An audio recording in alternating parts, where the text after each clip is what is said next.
All right, so give us a Cantonese like slang term or a term you use around the house. I have my favorite one. Okay. 有冇搞錯啊? Are you shitting me? It's not that. I know. But you'll love it. It means, are you effing kidding me? It's actually what I just said. That's actually, I just translated it. I just translated Cantonese. That same attitude. Okay. 有冇 Yamo, 搞錯? Gao Cha,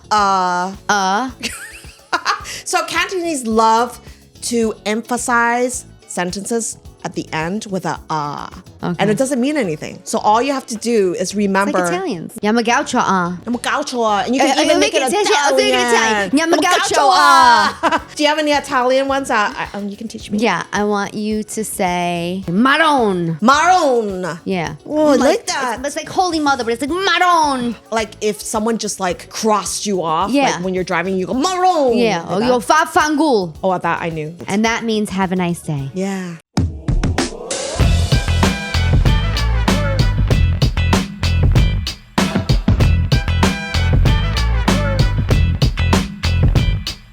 Cawfee Talk. Good morning, everybody, and welcome to Cawfee Talk with Tara Cannistraci. Thank you for tuning in this morning. As I told you guys, sometimes I'd be bringing guests, and this morning I'm really excited for the woman sitting to my left. You're right. And with me is Alyce Chan. Hi, Alyce. Hi, neighbor. Hi, neighbor. We're so close. How long did it take you to get here? 11 minutes. I mean, Westchester. I love that. I was like, I know. 11 minutes? I'll go anywhere.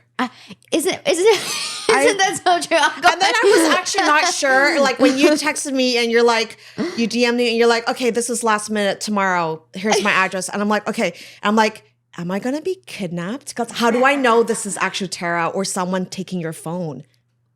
And I drove up. I'm like, I hope I'm not going to get such an kidnapped. ethnic mom way to look at things.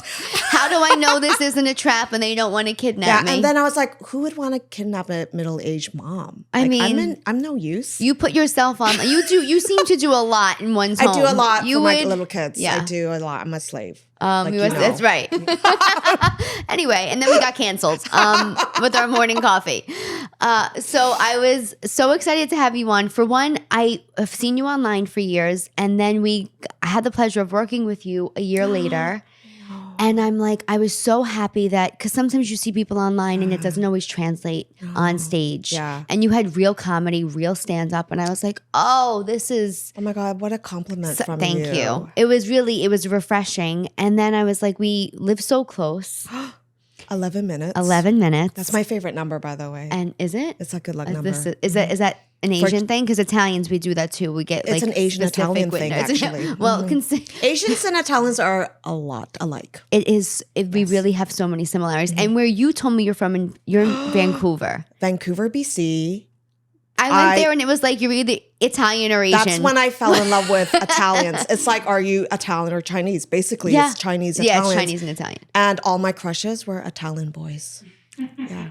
Did you date an Italian boy? They never liked me back. But I did like this one Italian boy. And he was like the class clown. And he grew up to be a stand-up comedian. Is he? I'm not going to say his name because I don't have a crush on you anymore. But yeah. I want you to spill the tea. I know. No. Spill the coffee. Yeah. And wait, does he know you're doing comedy now? Did you guys ever connect? I don't think he even remembers me. But if you're watching, I was the one who tied his shoelaces together, and he knew, and he stood up and he pretended to fall and trip, and he made a big dramatic scene, and everybody laughed. And I thought I was so funny and charming. And the teacher said, who tied his shoelaces together? And I said, I did. And she made me stay after class and write 100 lines. I will not tie anyone's shoelaces together over and over and over again. Yeah. Oh my God. like, That's back thank in the you. day when they can punish kids. They can't do that to children now. Not anymore. Now the teacher would be on the news. The parent would be, you would be the parent in school. We don't believe in fighting punishment anymore. It's Right. 2020s. Yeah. So speaking of, you came from your immigrant parents. They migrated from China From China. Yeah. Vancouver. So they were strict in some ways, but not strict in certain ways. So they were never really home. They were working their butts off, trying to make a living, as all immigrant parents try to do, absolutely. right? And I was raised by my grandparents and also, which is very common. Yeah, and housekeepers. And but they missed a lot of performances, and they didn't come to some graduations. And I thought it was normal. Like I didn't. Like when I saw parents in the crowd, I'm like, oh, who are these people? Like, because my mom and dad won't come to my plays. So, but I'm the opposite now. So I think I tend to overcompensate. Do you? Because you are now literally, your whole personality is mom. Yeah. Mom come NYC. Yeah. Yeah. It's like, I mean, there's so much content when you become, your kids are around you all the time. And there's just so much content because I'm consistently annoyed. So I'm like, instead of being angry and upset and annoyed by it, I'm going to make it funny. And make money off it. Why not? And that's therapy. Yeah, it is therapeutic. I save money on therapy, right? It's just like, I'm going to make fun of my kids on stage or online, and it's free. When did you start this? Like, when did it hit you? It started, I think, so I did stand up for a while, and then I gave it up when I had my first baby. Okay. In 2000. That's why you're funny. Now it makes sense. Never mind. I stopped when I got like 6 months pregnant. Okay. And I was going to like these open mics, and my husband's like, I don't like you going to these dive bars at night. Mm-hmm. And I found also like 20-something guys didn't find my jokes funny. And I felt like they didn't want a pregnant mom like on stage. And I was like, okay. How times have changed. Yeah. Uh-huh. And I'm like, no one wants to hear content from a pregnant lady. So I got off stage for like 3 years. And then my second baby was born 2016. And I felt very isolated. I'm like, what am I doing with my life? Because I was at home taking care of my first kid. And that's when I started the Bring Your Own Baby show. So I found a bookstore that allowed this to happen, where moms would come in, new moms who were on their maternity leave. And it was BYOB. Bring Your Own Baby. And I would bring cookies to feed the moms. And I knew how isolating of an experience it is when you become a mother. A lot of my friends kind of like abandoned me because they were like, oh, Alyce is busy. Alyce has new friends. And I didn't have friends. So I had to, kind of figure it out. And I realized it was comedy that I was missing. And then I changed my content. Like I used to talk about living with my cat, New York City, being single. And now I'm like, okay, I'm going to talk about parenting, how tough it is and how funny it can be and frustrating. And I realized there are people who want to hear that. So relatable. Yeah. And it's like people are struggling and they want to hear other people struggle to feel less alone. And I was like, here, I'm here for that. It's like Misery Loves Company, but not in an evil way. Yes. It's like we're in this together. Yes. Yeah. And I think that's what comedy is. And I think when I had first started the advice, not when I first started, but when I kind of found myself in a rut with comedy and I couldn't find my groove, the advice I was given by comics who were so successful, Colin Quinn, Josh Wolf, like the more specific you are, the more universal you'll be. And like you think that you're, there's somebody out there that has your voice or that needs your comedy because they can relate to it.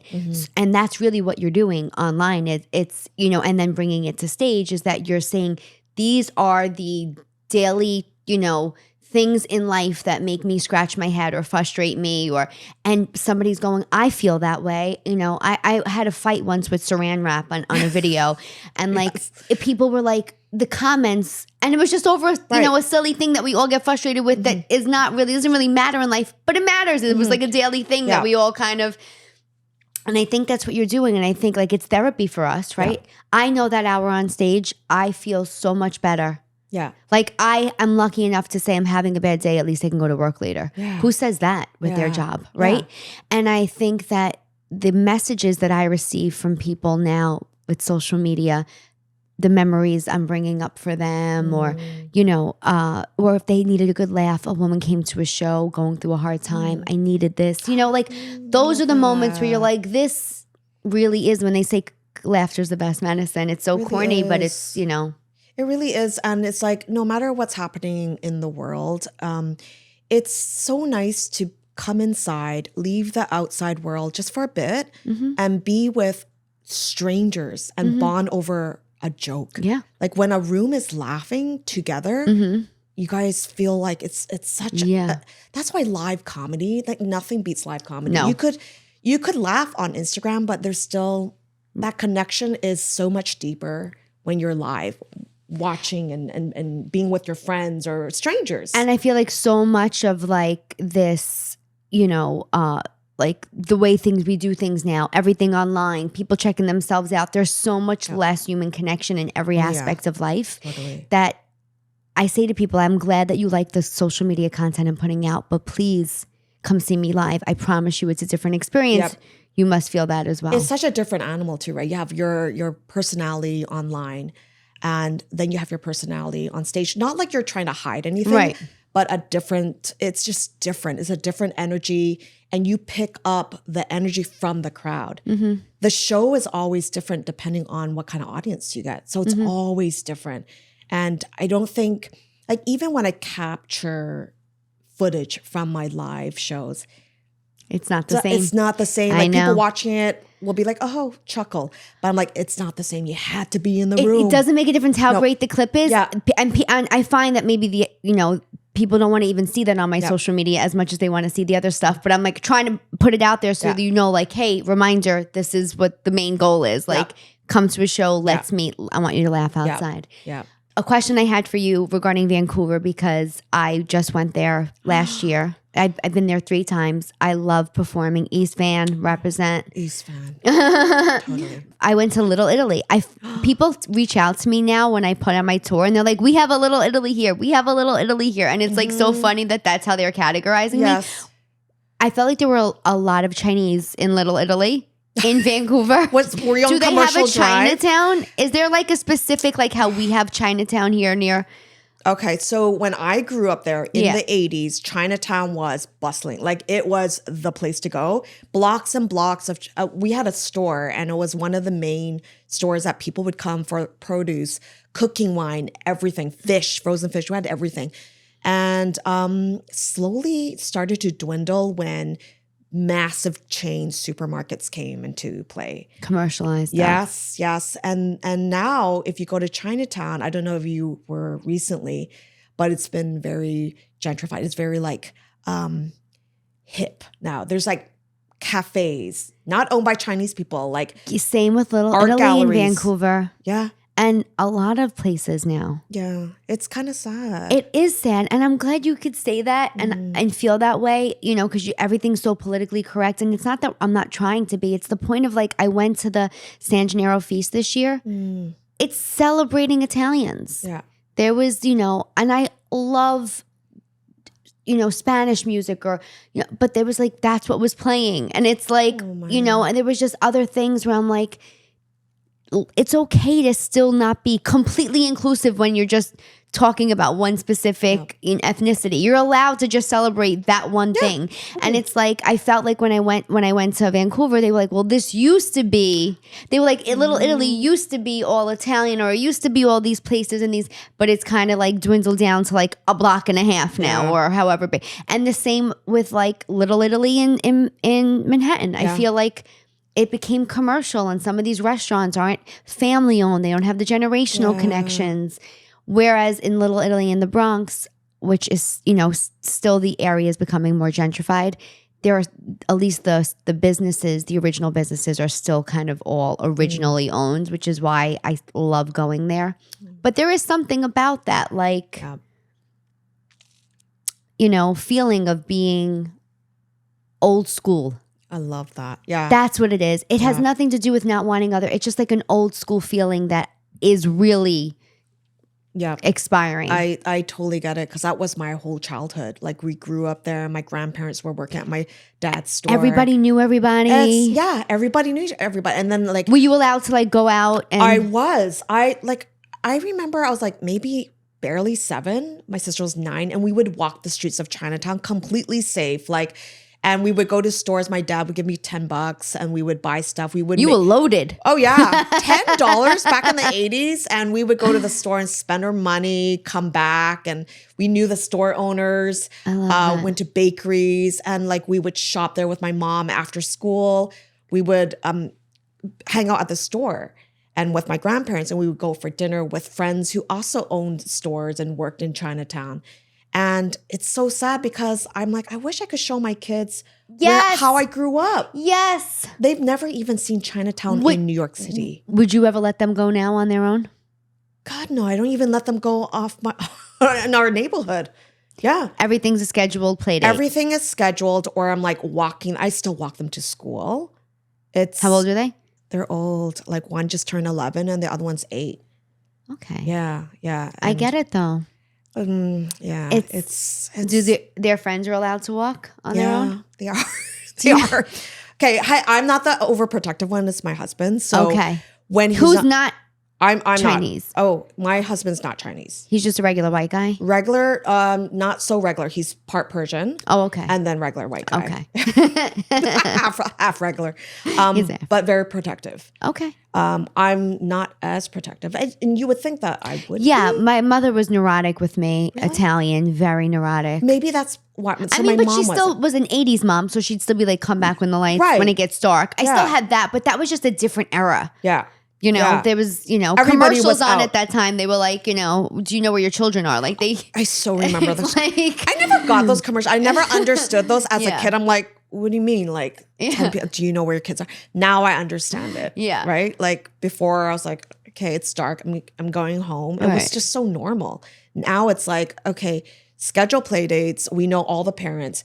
No sleepovers until like we really know the parents. It's just such a different game now. It is different. Yeah. Did you back then, like the other part of like growing up that I loved and that I also think it's dying out with this generation is the like vernacular, the words that we use that were, I don't want to say, they're not like traditional Italian words. They were like New York or Italian American phrases that we use. Were there like Asian terms that you use now, like Chinese terms, I should say, you use now? Like if like we get frustrated, we'll be like, oh, maron, or like if I acted like an old, my grandmother used to call me mamadel, like a little girl that acted like an old lady. Did you have like Chinese sayings that you say?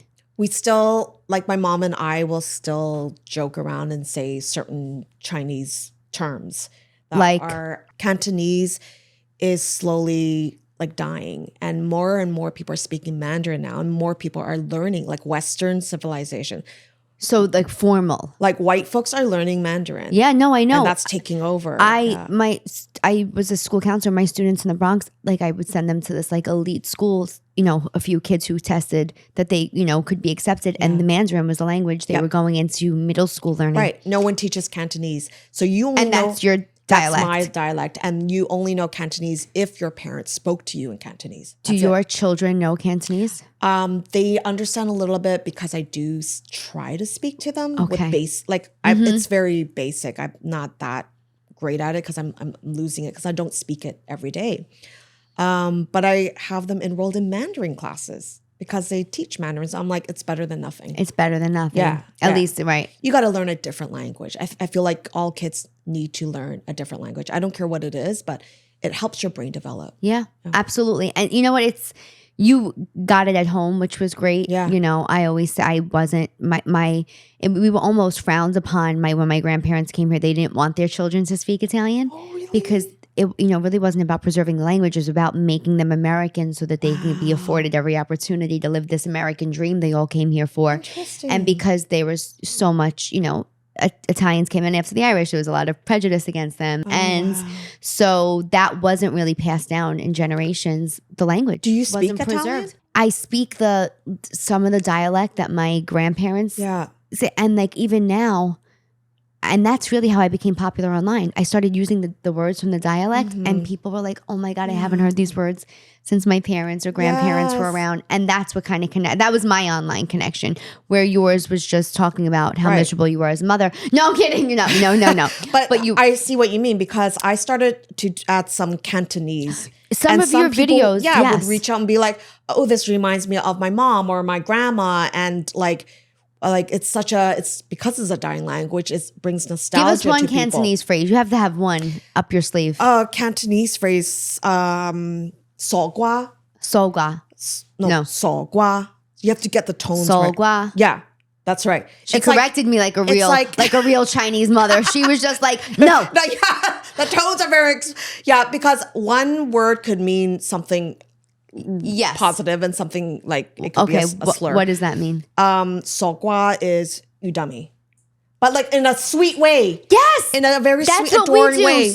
That's how we like. So I would say you chooch.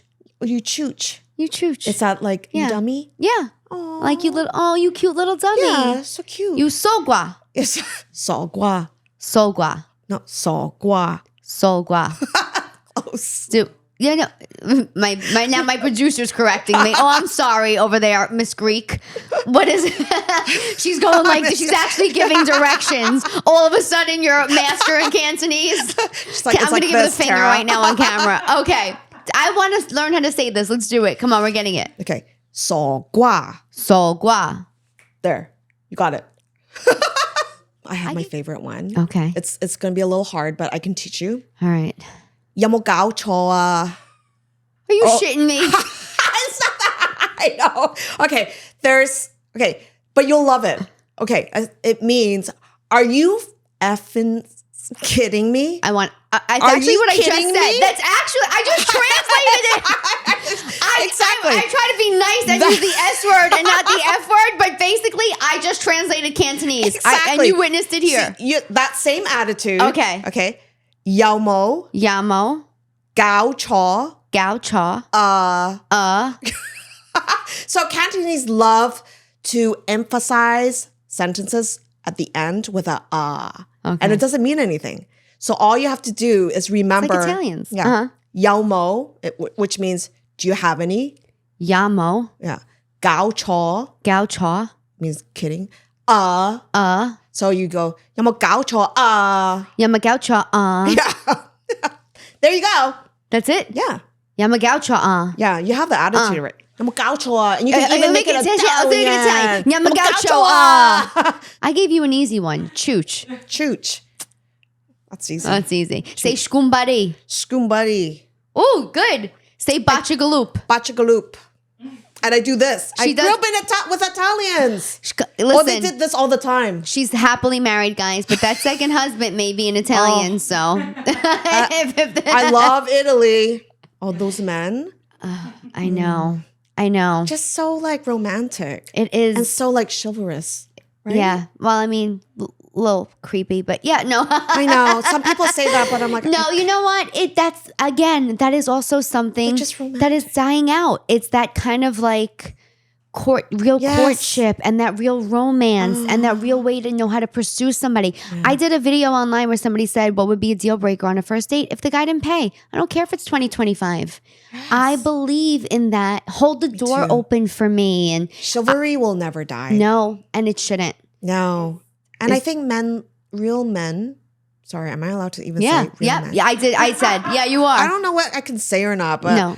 I think gentlemen, can I say gentlemen? Yes, gentlemen like doing that stuff. Absolutely. Isn't it innate to be like, I want to take care of this woman? Yes, and when I did that video, make her feel safe. So many guys were like, that's how I want to be. So some guys said they've held the door open for women, and women were like, I can hold my own door. I'm like, stop. No. Stop. It's not about that. Yeah. Of course you can. Yes. We're capable. I have a joke about why did we fight for this? Why do we want to do everything? Yeah. You're cooking, you're cleaning, you're taking care of the kids. It's you're on tour. Yeah. Yeah, we do it all. Yeah. We can. But it's nice to have somebody do something for you, and that's okay too. It's okay to be vulnerable as a woman. Yeah. It's okay to want to be taken care of. you're going to take care of that man in certain ways as well. Yeah. And holding the door doesn't mean that we're being taken anything away from us. It's not saying you're weak, I'll hold the door open. No, it's like, I respect you. You're a lady. I'm going to do this for you. You know, like you deserve to be pampered. It's not really pampering, but still, it's a little subtle thing that you can do that make women feel appreciated. And when I see strangers, they'll do that. And I'm like, what a man. We are more just like straight up good guys. Like, and I would expect my boys to hold the door open for women or men. Like if a man's coming, you can hold the door for a man. Yeah, absolutely. Right? I've held the door open for women and men. It's you know, it's being courteous. Like let's not forget to be kind. I loved having you. I like I said, I saw you on stage and it was a real pleasure. If you have an opportunity to see Alyce Chan, you're on tour now. I am. Tell us where you're going to be. I'm first time in Texas. First time. I'm going to be in Houston, Austin, and Plano. Okay. Never heard of Plano. Are there Chinatowns in any of these places? I think not. I don't know. If there is, can you DM me? Because I have no clue. People will tell me like where to go, where to eat. Yes. Do people do that with you when they see your tour? Maybe it's an Italian thing. People tell me what restaurants to go to. Yeah, like Chinese people eat too. Okay, so tell me, not just Italians. And then I'm going to Seattle or Orlando, Florida, and Seattle and Portland. Yeah. And then San Francisco. Wonderful. Yeah. And I know where Great my city. people are. Mm-hmm. They're mostly in the West Coast, but like, yeah. The Seattle, San Francisco, the Bay Area, LA, they show up. Yeah. I need Texans to show up. All right, Texas. And Florida. It's on you right now. Yeah. Mm-hmm. They can find you at MomCom NYC, right? They can on Instagram. I'm always there. Mom, and then your tickets to your shows tickets are on your all on my website, momcom.co. momcom.co. It was such a pleasure having morning coffee with you, Gosh, this was neighbor. So fun, Tara. This was so much fun, and thank you for coming in. Thank you for having me. Absolutely, I'll see you on the road. I hope so. Hopefully, we end up in a city together. I hope so. That would be so fun. I look at your girls shows trip. I'm like, yes, I'm just gonna crash your party. Just crash. Like, heckle you on stage. Maybe we'll be doing a show together in the future. You don't know, guys. I'm really enjoyed this conversation. I love that you guys are tuning in. I love how popular Cawfee Talk is getting now. We found our footing. I appreciate all the love and support. All my shows are listed on my website at tarajokes.com. You can get a Cawfee Talk mug there as well. Have a great day, everybody. Don't be a chooch. How you say it? Chooch. Cawfee Talk.